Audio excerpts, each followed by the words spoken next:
Today, as you suggested, I will be painting a bumblebee sitting on a clover. This is a pretty iconic image and let's paint it together. Hi friends, I'm Olga Koelsch, watercolor artist, teacher and a book author.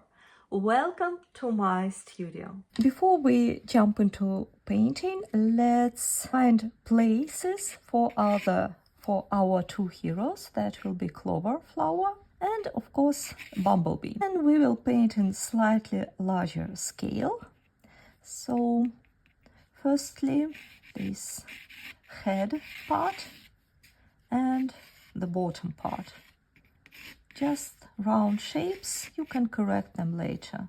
Always start to paint with simple shapes, what you can understand. Somewhere around this area wings are attached, the bottom part a little bit longer than the top part, and then here will be the black part, a little bit of yellow orange part, the head itself. Even maybe we will try to add some eyes to make it cuter, then antennas, and of course the legs. One, another one. They will be somewhere lost between petals of the clover. What we need right now is to set up all the proportions a little bit correct and set up our future color blocks. I will lighten up the drawing lines with kneadable eraser.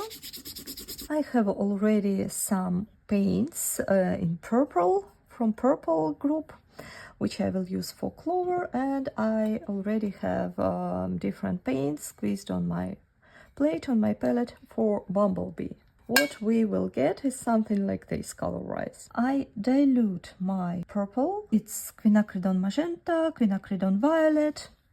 So any of your purple or pinks will work. Very diluted mix around synthetic brush, and let's start to set up our clover from the tops.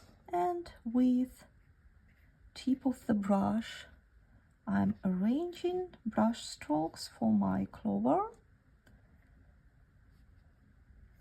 I try to arrange them according to the shape we planned. One part will be a little bit lighter, that one. And this will be a little bit more in the shade, the bottom part of the clover. So I will come back here a little bit later. Sometimes I want to correct the shape of the petals, make them not that sharp, a little bit rounded. And it's nice if you try to use just different proportions of your purple mix. Sometimes a little bit more on the violet side, sometimes a little bit more on the pink, purple. Leave some white areas in between. Sometimes use smaller brush strokes just with the tip of the brush.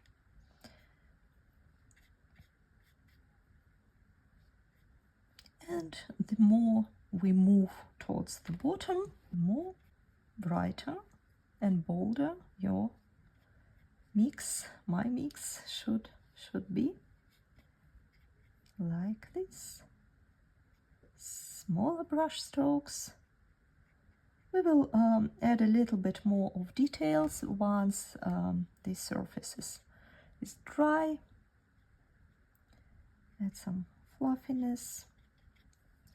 And I already have some olive green in my palette. I think it will work to add a little bit of greenery to the clover, like this.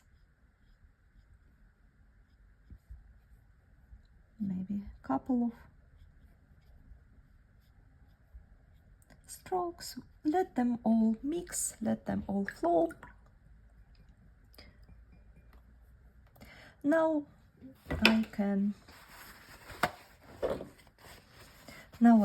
wash my brush, dry it with a paper towel, and try to lift a couple of brush strokes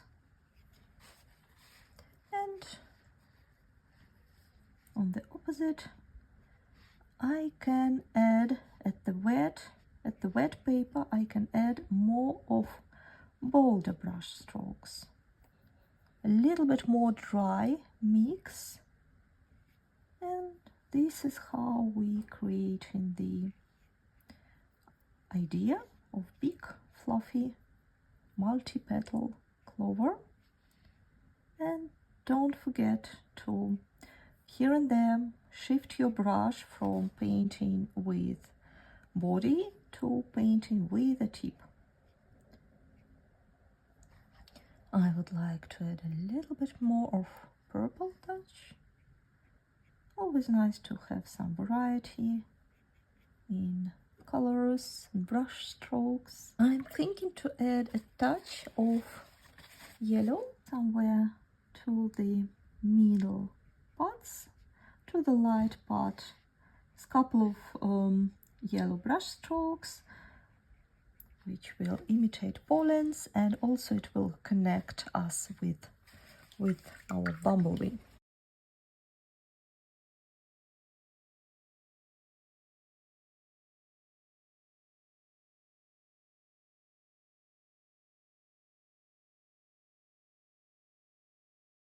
A little bit of triangles on the top, still wet and wet, but I'm using pretty bold mix for these details, and therefore shapes are pretty soft.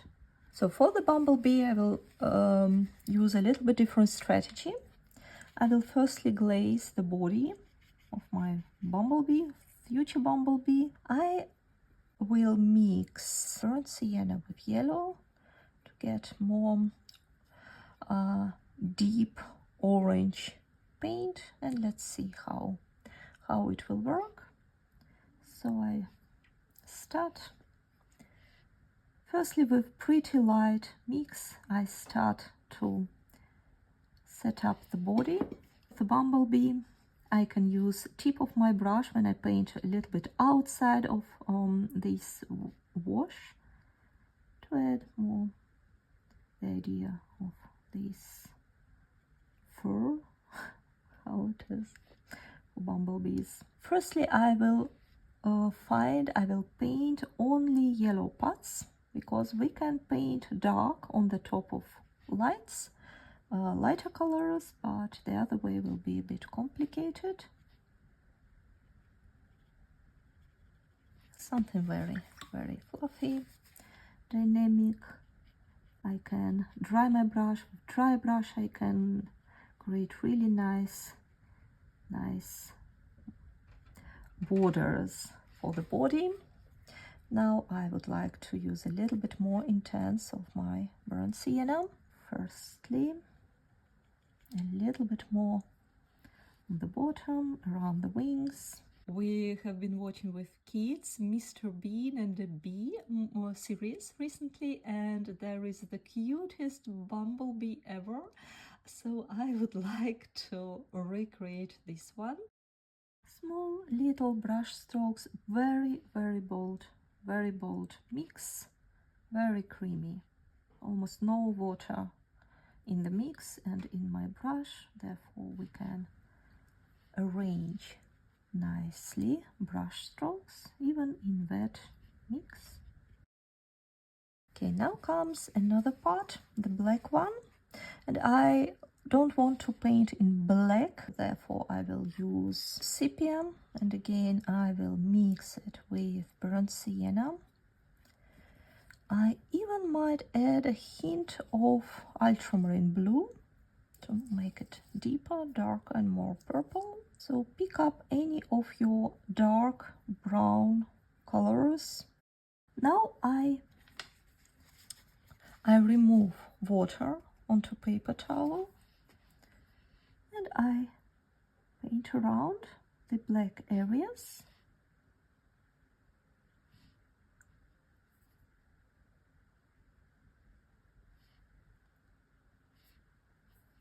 And basically I just enjoy how it all flows and mixes. And if something went a little bit not as you expected, some of colored areas moved, in their own way. That usually happens with watercolor. That's completely all right, as long as we paint a recognizable shape. Now let's pay a little bit more attention to the eye. I paint around the eye. I let my paints flow and mix, but inside the eye I want to add a couple of dry brush strokes. Not so much, it's just the idea there is some eye, so I'll just leave white areas around. Let's add antennas. Tip of the brush, very dynamic move, 1, 2, and this. And now legs. Let's connect them organically to the body, so everything will mix, and let them disappear in the clover. 1 and another one.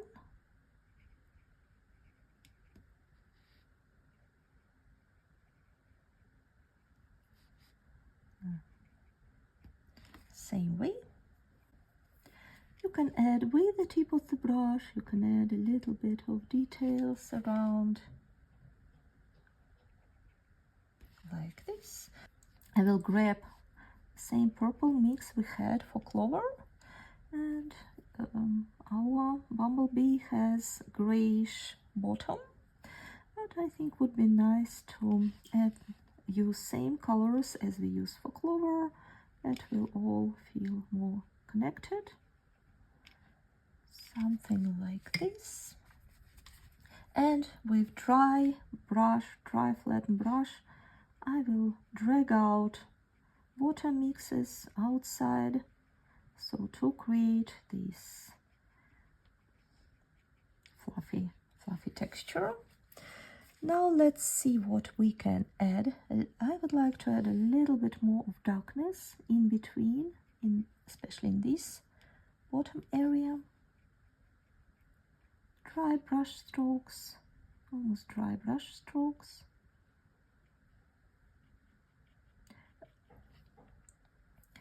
The paper is still wet, that means all the paints, all the pigments, they're still flowing, they're still working on creating the texture. Maybe it's even better not to interfere too much in this process. Just enjoy. Let's paint the wings. For the wings I will use just the same sepia. I would like to add a little bit of our purple. I like to connect colors a little bit. And pretty confident dry brush strokes like this. And then maybe a little bit more on purple side. This, and some details in between, some veins in between. As they are transparent, let's add a couple of see-through details.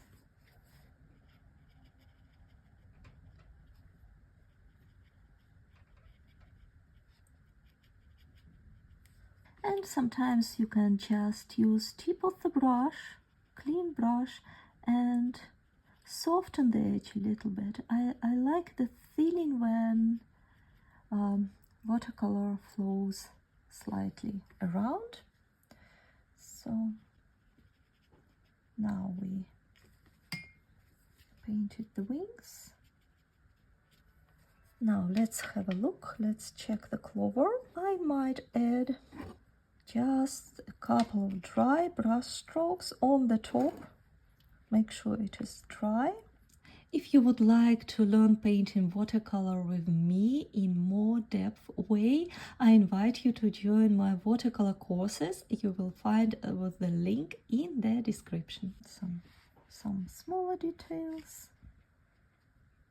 Now you just have a look. I think it looks pretty nice. Maybe it's, just a couple of petals around, and our bumblebee is ready. Thank you so much for painting with me. I hope you enjoyed the process.